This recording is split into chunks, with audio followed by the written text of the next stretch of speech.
Saludos estudiantes, su profesor Cristian Orengo, espero que estén muy bien. Y esta es la primera clase del semestre, así que un honor que estén aquí escuchándome. El tema de hoy, el primer tema, Alzheimer. Esta clase se dedica a describir las enfermedades más comunes en nuestra población anciana y cuáles son sus tratamientos y opciones, ¿verdad?, para mejorar la salud y la calidad de vida de nuestros pacientes ancianos.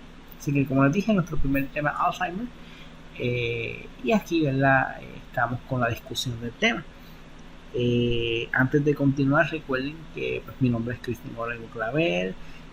Ya que no les conozco personalmente, soy profesor de ICP Junior College por 9 años.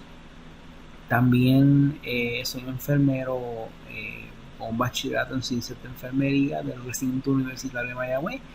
Y es un honor, ¿verdad?, poder estar aquí con ustedes. Tengo la oportunidad y la bendición de poder dar diferentes cursos, entre ellos anatomía, fisiología, microbiología, biología. He tenido oportunidad de dar todos los cursos de enfermería, así que para mí es un gran honor poder estar con ustedes. Así que sin más preámbulos, vamos a hablar de Alzheimer. Alzheimer disease, enfermedad de Alzheimer. Tenemos que Alzheimer, nuestro objetivo es que luego de la clase los estudiantes puedan describir la patofisiología, puedan describir cómo se origina y cómo altera la anatomía y la fisiología del Alzheimer, cómo afecta la estructura del órgano que afecta, que en este caso es el cerebro y su función. Mencionar los signos y síntomas de Alzheimer, anunciar los medicamentos más comunes utilizados e indicar las intervenciones apropiadas para necesidades de estos pacientes con Alzheimer.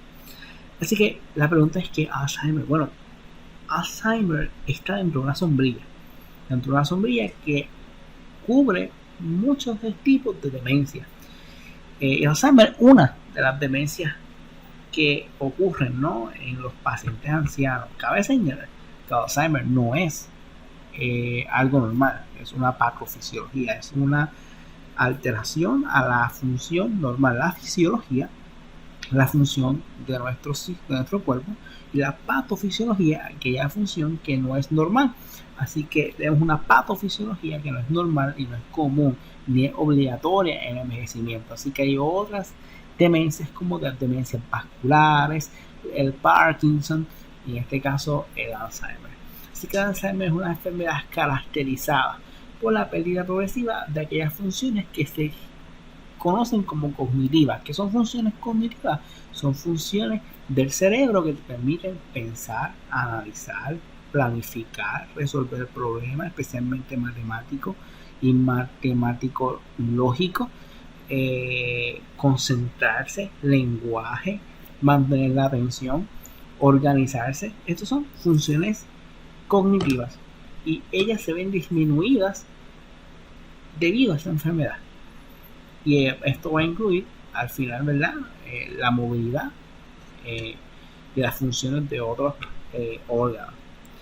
Entender y emplear un lenguaje también se pierde por causa de Alzheimer, y también el reconocer el ambiente también se altera. Así que estos pacientes van a ver que no reconocen a las personas o se alteran ante un estímulo que realmente no es una amenaza para ellos.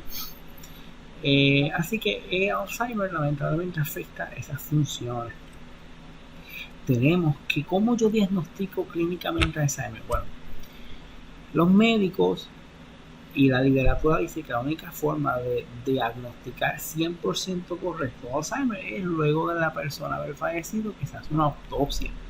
Antes de eso, mira, yo tengo un historial clínico donde yo me siento con el paciente, hablo con el paciente y su historia me dice que hay un declive, o sea, una disminución de 2 de las siguientes áreas cognitivas: en memoria, lenguaje, habilidad espacial o capacidad de ejecutar acciones. O sea, que la persona no se acuerda constantemente dónde dejó la cartera, dónde dejó la llave, dónde está, cómo llegar a un lugar, se desorienta, la persona se le olvidan las palabras, cómo se llaman los objetos, en la capacidad, ¿verdad?, espacial, que es la capacidad de orientarse, ¿verdad?, de llegar a los sitios y de hacer ciertas cosas. Por ejemplo, todo el tiempo hace pasteles, el viejito hace pasteles y ahora no se acuerda cómo hacer pasteles o no se acuerda cómo hacer ciertos eventos, ¿no?, ciertas acciones o actividades, se le olvida inclusive acciones que son hasta, diría yo, automáticas, como respirar, tragar. ¿Okay?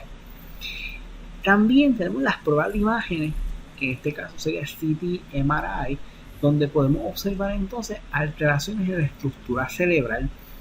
Hay una alteración especialmente en una parte del cerebro que se llama los ventrículos, que se van aumentando en tamaño a medida que va habiendo un cambio negativo en ese cerebro. También hay alteraciones en la corteza cerebral, en las áreas o en los lóbulos cerebrales, entiéndase por eso aquellas áreas que tienen que ver con el razonamiento, con el procesamiento de información, ¿okay?, con la memoria, con la audición, se van afectando, ¿verdad? Y hablando clínicamente, serían los lóbulos frontales, temporales, etcétera, etcétera. Así que se va alterando y produciendo, ¿verdad?, esa confusión crónica. Así que esas son los dos marcadores clínicos que vamos a estar observando en nuestros pacientitos. ¿Okay? Miren, tenemos que el porcentaje de la población que presenta signos y síntomas de Alzheimer, mira, de 65 a 74 años son la población con menos incidencia, y según aumenta la edad va aumentando la incidencia de estos casos, ¿no? Entiéndase por incidencia los casos nuevos, y prevalencia el número de casos totales de una enfermedad dada. Así que la incidencia aumenta y también la prevalencia a medida que aumenta la edad. Y los casos, ¿verdad?, más probables son los de 85 años o más, ¿okay?, pero puede aparecer tan pronto como a los 65 años. Tenemos entonces que vamos a ver una atrofia del hipocampo. Vamos a hablar ya mismo de lo que es el hipocampo, una atrofia en la corteza cerebral, que ya lo hablamos, disminución en la producción de un neurotransmisor que se llama acetilcolina, que es un químico en el cerebro que ayuda en el pensamiento, el procesamiento y en la memoria. Las placas seniles, hay aparición de unas plaquitas que se producen a base de proteínas que obstaculizan el procesamiento y el envío de información. Y también aparecen lo que se llaman ovillos neurofibrilares. Ambos son proteínas que me van a afectar, me van a bloquear la transmisión de impulsos nerviosos, la pérdida de neuronas y la sinapsis en el sistema límbico, corteza cerebral, lóbulo temporal y parietal. Vamos a ver cada una de esas partecitas para que entendamos mejor esto. Bien, recordemos que las neuronas son esas células que son las que forman el sistema nervioso, forman y dan lugar al sistema nervioso. Y estas neuronas, su función es la detección y la distribución de estímulos nerviosos, que son los que llevan la información hacia, ¿verdad?, en nuestro cerebro, en nuestro cordón espinal, en nuestros nervios. Y esas neuronas al final del día permiten la transmisión, la interpretación y la respuesta ante un estímulo. Las neuronas se comunican entre sí a través de mensajeros químicos llamados neurotransmisores, y disculpe, hay un error ahí, son los neurotransmisores, y la conexión de las neuronas se llama sinapsis, y esta se ve afectada por los ovillos que dije anteriormente y las placas. Así que aquí tenemos una neurona real, ¿verdad?, microscopio electrónico, tanto esta foto como esta otra foto, y tenemos que esta imagen de una neurona, ¿verdad?, en dibujo nos muestra las partes de esa neurona, y al final de esa neurona, de esta colita que se llama el axón, y aquí en esta parte que se llama el botón terminal, pues mire, hay un espacio que se llama la sinapsis. Esa sinapsis es el espacio entre una neurona y otra y permite que en ese espacio haya la liberación de neurotransmisores que son los que envían información química en nuestras neuronas para que esa información química se convierta en un impulso neurológico que va a enviar entonces, va a pasar a través de esa nueva célula hasta llegar a la próxima, hasta ¿verdad? Que se dé con la respuesta correcta. Así que, por ejemplo, usted come, por ejemplo, chocolate, se libera un neurotransmisor que se llama dopamina, y dopamina se libera en muchas neuronas cuando usted come chocolate y le va a producir una sensación de placer. Y usted va a quiere repetir eso y va a consumir más chocolate, y esa es su respuesta. Así que igualmente en la vida, todo lo que usted hace, cómo usted se mueve, cómo usted habla, libera neurotransmisores, porque esas neuronas son las que dan esos mensajes en forma de químico y va a producir esa respuesta, una respuesta. Eso, amigos y amigas, es lo que se afecta en Alzheimer.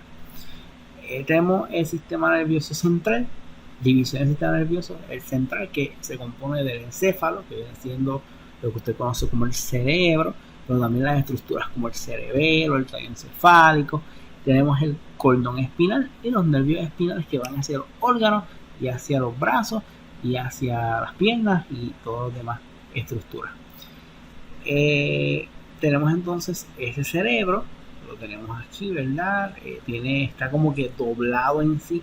En inglés se llaman folds, en español no sé cómo decirlo, sinceramente.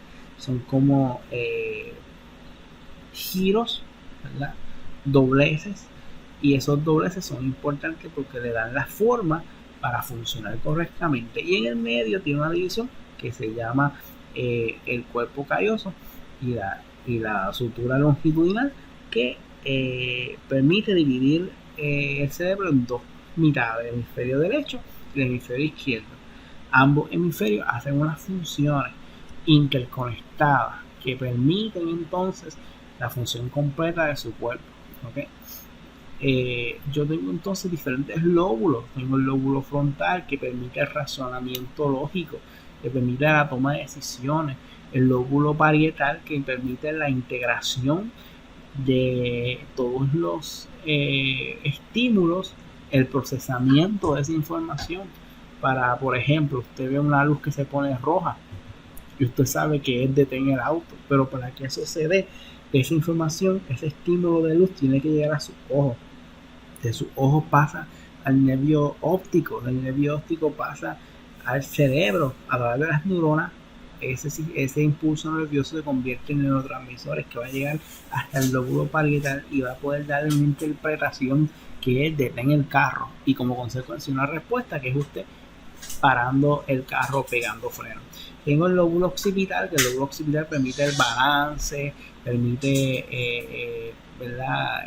El caminar, y el lóbulo temporal, que tiene dos funciones importantes. Número uno es permitir la interpretación de todo lo que es auditivo, de los estímulos auditivos, pero también tenemos que ahí está el sistema límbico y el hipocampo, que permite, ¿verdad? Que podamos tener memoria de lo que escuchamos y memoria de los eventos que tenemos, y todo eso, ¿verdad? Se va atrofiando poco a poco. El sistema límbico está relacionado con la memoria, el aprendizaje, movimientos involuntarios y otras funciones cognitivas que se van afectando con Alzheimer. El hipocampo permite la memoria a corto plazo y largo plazo y control de emociones y ubicación espacial. ¿Okay? Si vemos aquí bien en la imagen, yo tengo el hipocampo, que es como ha dicho la pierna, que se ve por aquí en forma lila. Y el sistema límbico, ¿verdad? Es todo completo, ¿verdad? Todo ese sistema completito. Ya hablamos de los lóbulos. Ahora bien, ya que ocurre esta alteración por la presencia de ovillos, por la presencia de placas proteicas, hechas de proteína que lo que hacen es evitar que los neurotransmisores lleguen a los lugares correctos, por lo tanto el cerebro comienza a atrofiarse y comienza a alterarse la función. Yo tengo aquí, ¿verdad? Voy a darle para aquí abajo. Miren, aquí tenemos algunos tipos de placas que lo que hacen es exactamente meterse en el medio y evitar el procesamiento de información. Igual, ¿verdad? Los ovillos. Tenemos entonces que esto nos lleva a tratar de explicar por qué ocurre esto, y hay unas teorías, ¿verdad? Una hipótesis es una idea de un evento dado, de cómo surge, de cómo ocurre, y esta hipótesis, ¿verdad?, puede ser anulada por otras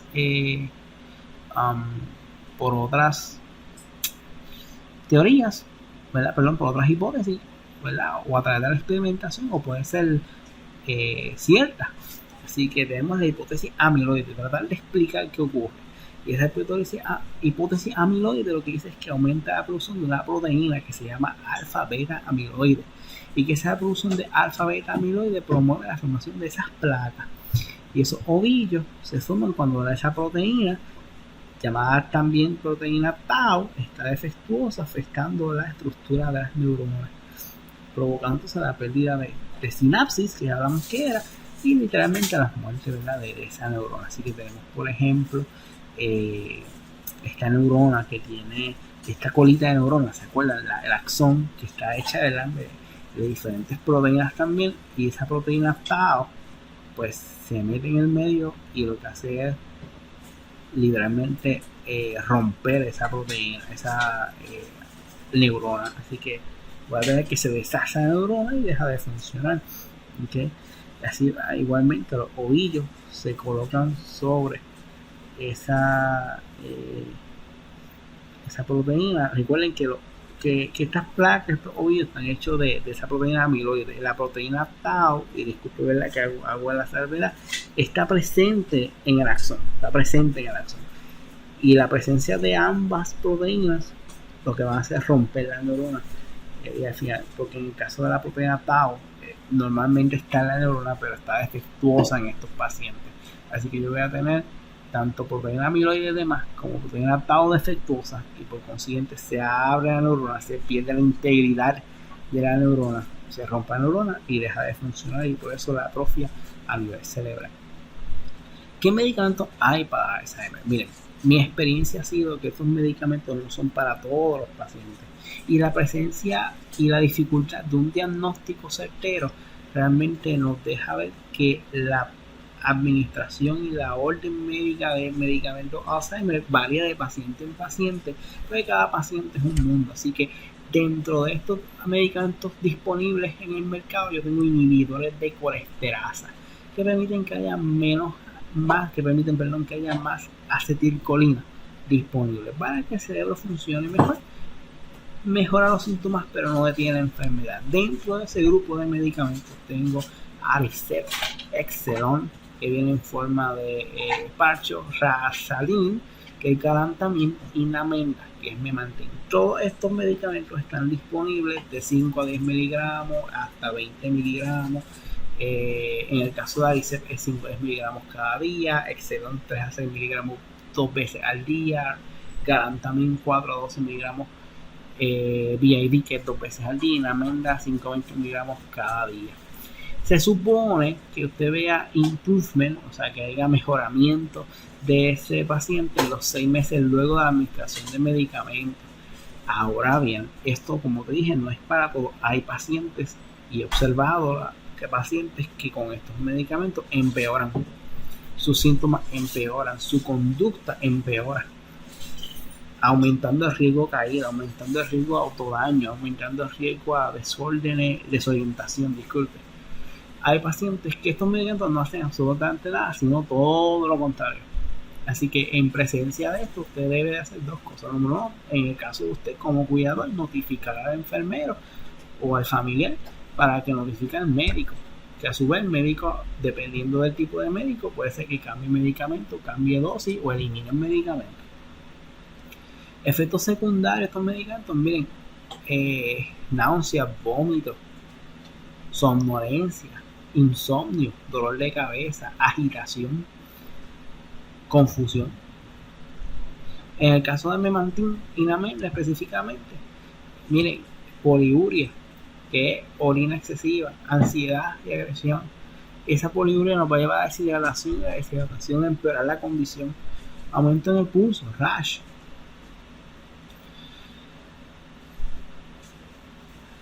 ¿Qué otras intervenciones podemos hacer con estos pacientes? Bueno, además de la administración de medicamentos, mire, vamos a tratar de disminuir esa confusión disminuyendo los estímulos cognitivos.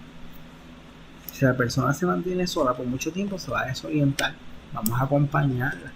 Normalmente la persona, tú vas a ver que va a haber confusión, ansiedad, soledad, miedo, y su presencia puede ayudar a evitar estos síntomas o por lo menos manejarlos.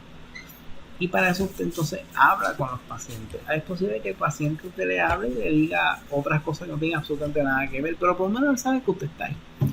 Que usted le agarre la manito, que usted hable con él, que usted, ¿verdad?, esté ahí. Es muy probable que le ayude al paciente.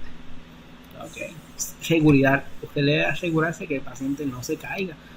Hay pacientes que se van a poner muy agresivos y van a querer brincar de la cama, evitar que esto ocurra. ¿Okay? Evitar que esto ocurra para evitar peores daños. El paciente seguro va a tener incapacidad para autocuidarse, así que usted debe de asistirlo en lo que son los daily activities, que vienen siendo, ¿verdad?, actividades diarias, como es bañarse, colocarse la ropa, higiene, asistencia a la nutrición y la asistencia para promover el descanso de estos pacientes, posiblemente disminuyendo los estímulos alrededor del televisor más bajito, que la gente no haga tertulia, y eso va a ayudar, ¿verdad?, a que el paciente pueda descansar. También debemos de promover, ¿verdad?, la función cognitiva, mantener un ambiente calmado, lo menos estímulo posible, volumen de televisor bajo, limitar el número de visitas si es posible, mantener una rutina de actividad, de utilizar un tono suave, instrucciones sencillas y precisas que ayuden al paciente a hacer las cosas. Si usted da unas instrucciones muy largas y muy extensas, el paciente no va a poder hacerlas. Orientarlo en tiempo, espacio y persona, colocando un reloj y calendario para mejor orientación, recordarle qué día es hoy, a cuánto estamos, quién es el gobernador de Puerto Rico, quién es el presidente de los Estados Unidos, en dónde está. ¿Okay? Recuerde promover esa seguridad física, manteniendo un hogar limpio, organizado, con la iluminación adecuada, especialmente si el paciente camina, evitar que hayan cosas en el piso que se pueda caer el paciente. Que la casa tenga equipo de soporte para ellos, que siempre son tubos de los que ellos se pueden aguantar, especialmente en el baño. ¿Okay? Su sillita para bañarse, su sillita para transportarse. Las reducciones de movimiento deben ser evitadas a menos que sea necesario, ¿verdad?, debido a la agitación. Las puertas deben estar aseguradas. Si el paciente camina, es muy probable que quiera escaparse, así que debe de asegurar las puertas. Barandas elevadas si el paciente está encamado, ¿okay?, para evitar que se salga de la cama.